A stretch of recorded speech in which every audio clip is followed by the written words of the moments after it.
Святого Духа, какую дань Слово принесем вам, верные свидетели Слова Божьего, доблестные страстотерпцы и пастыри, менившиеся яко овцы соколения, витийствующий язык изнемогает пред величием вашего подвига.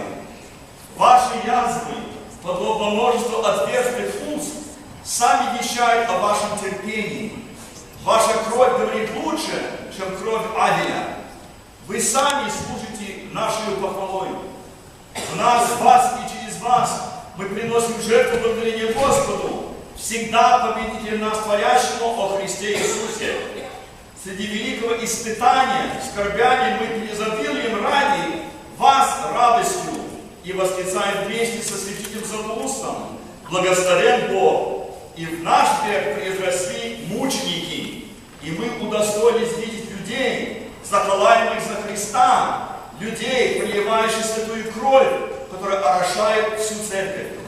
Мы удостоились видеть людей, ратующих за благочестие, побеждающих, увенчиваемых. И мы имеем теперь у себя этих венценосцев.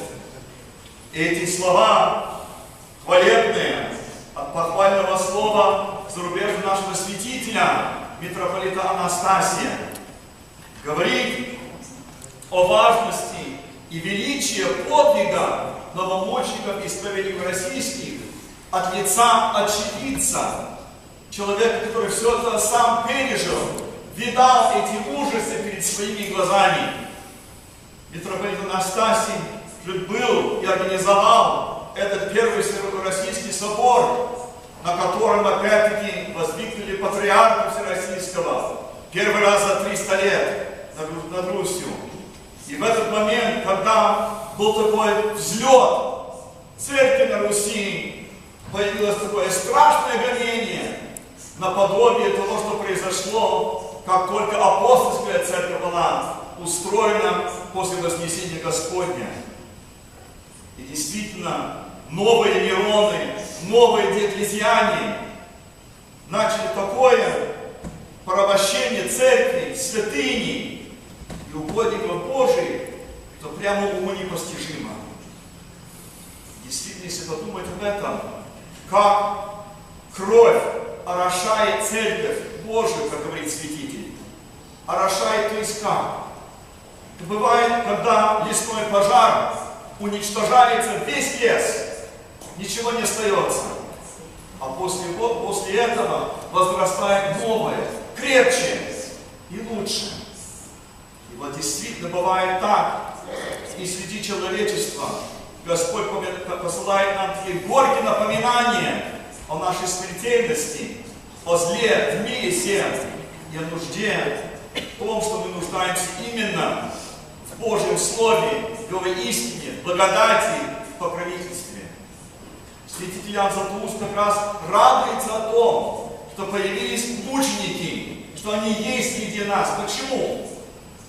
Это указывает на достоинство веры, крепость веры христианской, когда люди готовы до смерти дойти перед тем, как отказаться от своего Господа. И действительно, таковы были и наши новомученики российские. И мы, как русский народ, должны опять-таки поминать их и продолжать их память, как продолжает и святитель ныне. Многие хотели бы видеть, что мы видели и не видели, слышать то, что мы слышали и не слышали. Нам суждено было быть свидетелями ваших чудных дел, и любви, и служения, и веры, и терпения. И на нас лежит священный долг возвестить о них миру, проповедовать на крови о том, что мы видели своими очами, что осязали руки наши. Но, увы, и здесь и свидетели, которые действительно были очевидцами этих ужасов, осталось вообще никого. И уже даже из второго, третьего, даже четвертого поколения все меньше и меньше поминают эти великие подвиги. Посмотрите на эту икону, сколько лиц и сколько неизвестных лиц указано на этой иконе. Бесчисленное множество, проливавших свою кровь за свою святую христианскую веру. Начиная от святейшего патриарха, первомученика священника Владимира Киевского, который наподобие самого Христа был выведен из своего монастыря, как Христос был выведен из града Иерусалимского, возведен на гору, так же Христос был возведен на Голгофу, и расстрелян там же, как Христос был распят там. И последними своими словами этот святитель, благословляя своих убийцев, молился о прощении их душ за это преступление, наподобие того, как сам Спаситель с Христа говорил: «Отче, прости им, не знают, что они делают». Вот каковы были эти люди, вот каковы были их подвиги, их любовь к Богу, к вере православной. И мы, как русский народ, не имеем права забывать эти подвиги, не имеем права не подражать им в их подвигах веры и любви. И действительно, как сказано в контексте сегодняшнего дня, молитесь о Христу, вас укрепившему, да и мы, и да найдет на ны испытание час, мужество, дар Божий воспримем. Каковы будут наши испытания в нашей жизни, Богу только известно. Но если мы будем утверждаться в своей русской православной вере, так и мы найдем это мужество пережить всякое испытание, которое Господь нам присылает, зная, что делается все это ради нашего вечного спасения. Итак, славны ваши имена, мужественные страстотерпцы, которых им ни жизнь, ни смерть, ни настоящее, ни грядущее, ни высота суетных отличий, ни глубина уничижения, ничто не могло отлучить вас от любви Божьей во Христе Иисусе. In celebrating the new martyrs of Russia, not only the Russian nation, not only the Russian Orthodox Church, but the entire world must celebrate with joy the knowledge that there is such steadfast faith still in the world, that under the most trying of circumstances, that they stood fast in their faith and did not bend even unto death itself. Can we find such strength of faith within ourselves? Do we have such strength of faith in our lives? And we have to ask that question of ourselves, because they did.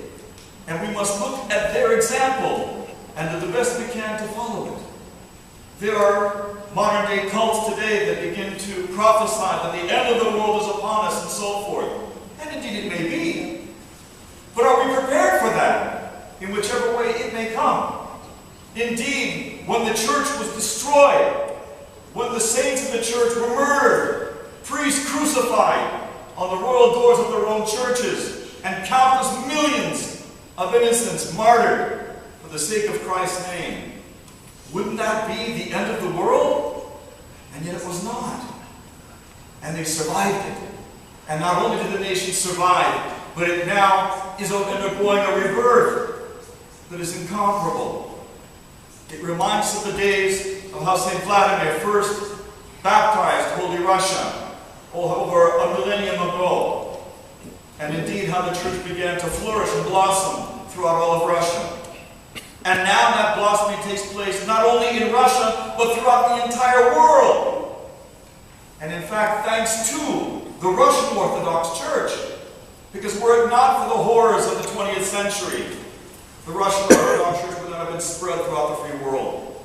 And yet it is. And it has taken root in every free nation of the world, in every corner of the earth, just as the Lord promised us and commanded us to do, that we should take His commandments to every corner of the earth. And so we must do so. That is our responsibility. It is what we must do to honor and pay homage to this sacrifice that was made in the name of Christ for our sakes.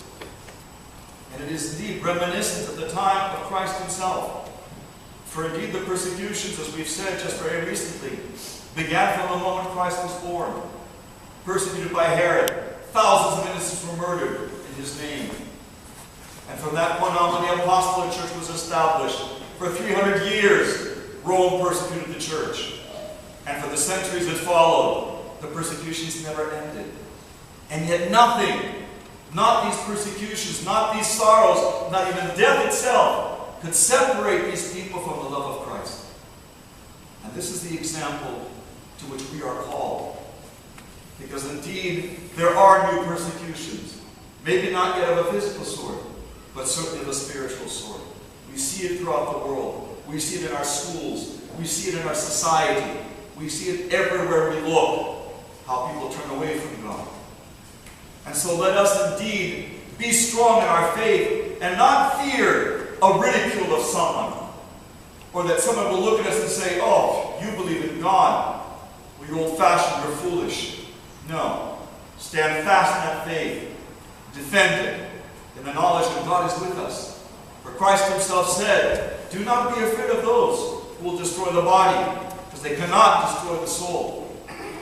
And do not fear when people will challenge you, because I will give you the words to speak. I will give you the spirit with which to respond that they cannot argue against.